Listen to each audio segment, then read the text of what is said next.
والصلاة والسلام عليك يا حبيب الله وعلى آلك وأصحابك يا محمد رسول الله صلى الله عليه وسلم.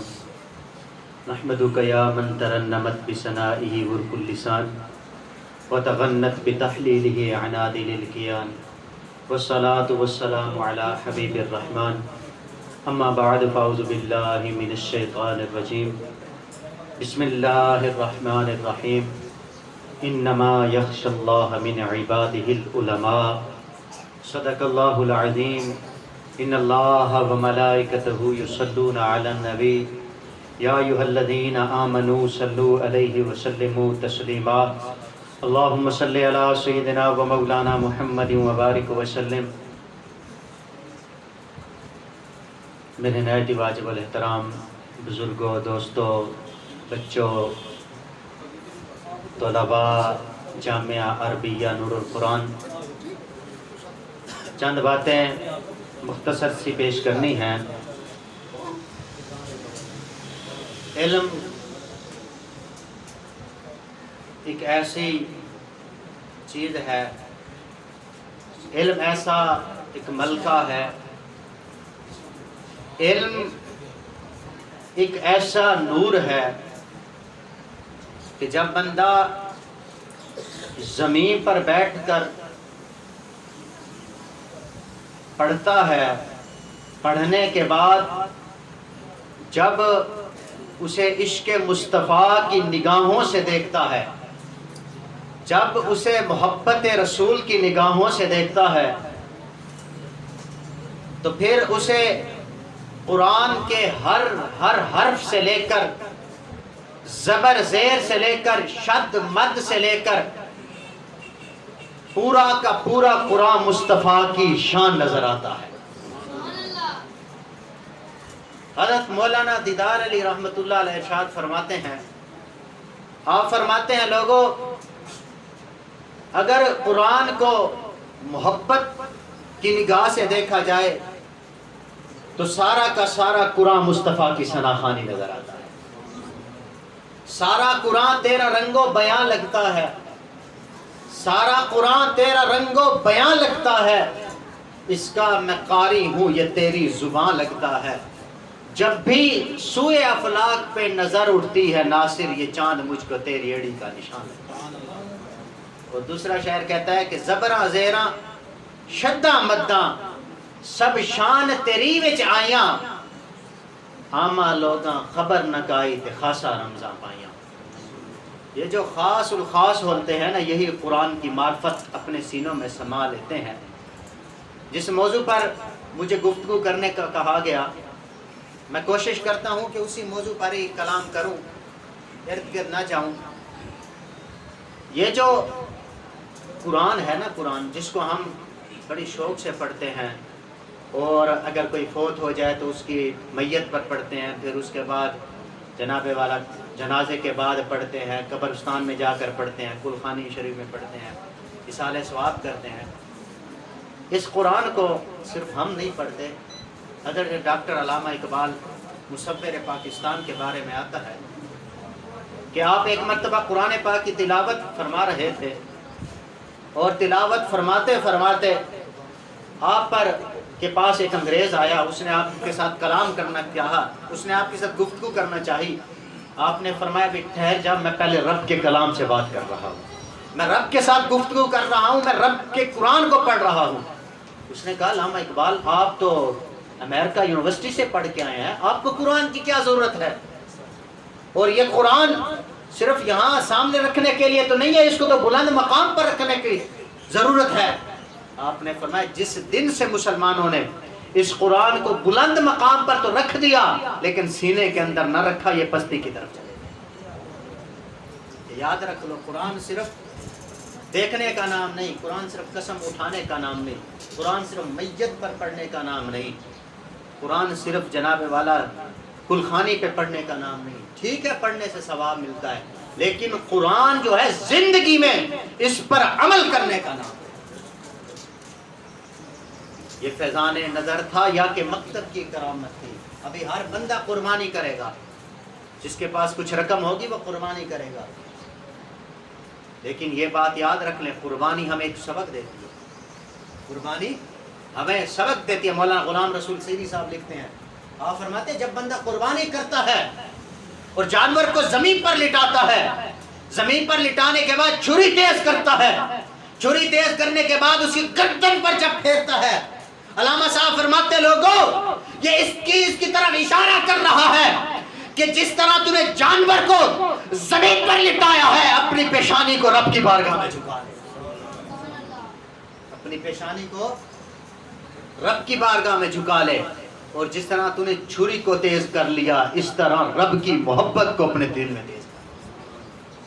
اور فرمایا کہ جس طرح تم نے گردن پر چھری چلا دی ہے، جانور کو تم نے ذبح کر دیا ہے، آپ فرماتے ہیں اسی طرح اپنی نفسانی خواہشات، اپنی نفسانی چاہت کو رب کی محبت میں ذبح کر دے، پھر تجھے مقام کیا ملے گا؟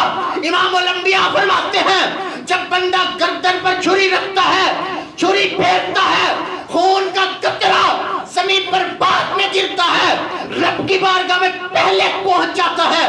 میرے آقا کی اس حدیث پاک کی تشریح میں علامہ صاحب فرماتے ہیں جب تو اپنے دل پر رب کی محبت کی چھری چلا دے گا، پھر تجھے رب مقام کیا عطا فرمائے گا، رب تجھے عزت کیا عطا فرمائے گا، جب پھر رب تجھے شان کیا عطا فرمائے گا، ساری دنیا تیرے پیچھے چل جائے گی اور تجھے رب اور رسول کی محبت میں، اپنی محبت میں بلا لے گا۔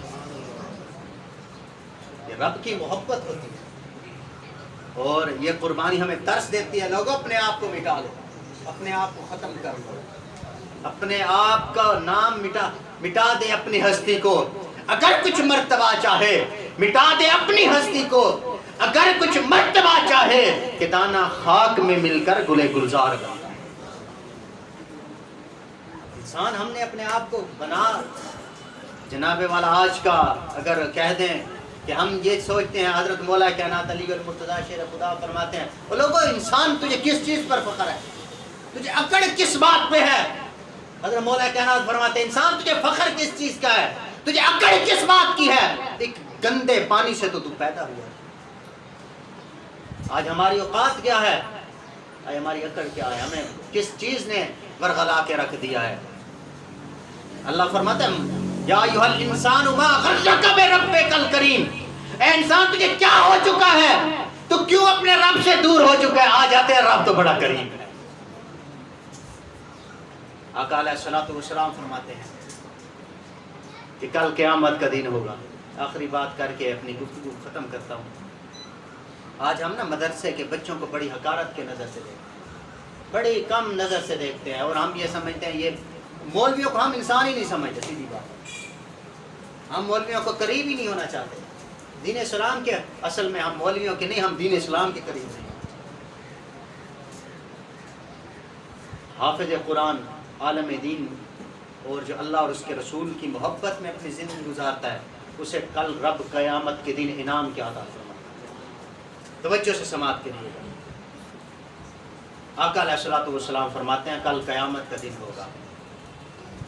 درود پاک پڑھیں، اللہم صلی اللہ علیہ وسلم۔ نعرہ تکبیر، نعرہ رسالت، نعرہ حیدری، نعرہ تحقیق، نعرہ تحقیق۔ آج ہم کسی حافظ قرآن کو یا کسی مدرسے کے محتمم کو دیکھ لیتے نا، ہمارے دماغ میں فوراً ایک بات بیٹھ جاتی ہے کہ ابھی کچھ نہ کچھ مجھ سے مانگنے آئے گا۔ چلو اس کو اور آسان کر دیتا ہوں، اگر ہو عید قرباں تو ہمارے دماغ میں فوراً یہ بات آ جاتی ہے کھال واسطے ہے، اسے کیا آ جاتا ہے کہ کھال کے، اگر ہو گندم کا موسم تو چھپتے ہیں کہ کہیں گندم نہ دینی پڑ جائے، اور اگر محتمم خود نہ چلا جائے کسی طالب علم کو بھیج دے، کیونکہ میں خود بھی ایک مدرسے کا محتمم ہوں، تو اگر طالب علم کسی کو بھیج دیں تو پھر کیا ہوتا ہے 10 باتیں اس طالب علم کو سناتے ہیں، 10 باتیں کہ تھوڑے اساتذہ اور کام نہیں، میں انہوں نے کیا سی فلانے ٹائم ہے، فلانے دن آئی، فلاں ہو گیا، فلاں ہو گیا، یہ باتیں ہوتی ہیں۔ آؤ ان کا مقام کیا ہے، ان کی عزت کیا ہے۔ آج ہم ان کی عزت نہیں کرتے، کوئی پرواہ نہیں، لیکن کل رب کائنات ان کو کیا انعام عطا کرے۔ تھوڑا سلو بولیں، سبحان اللہ، تھوڑا سلو بولیں۔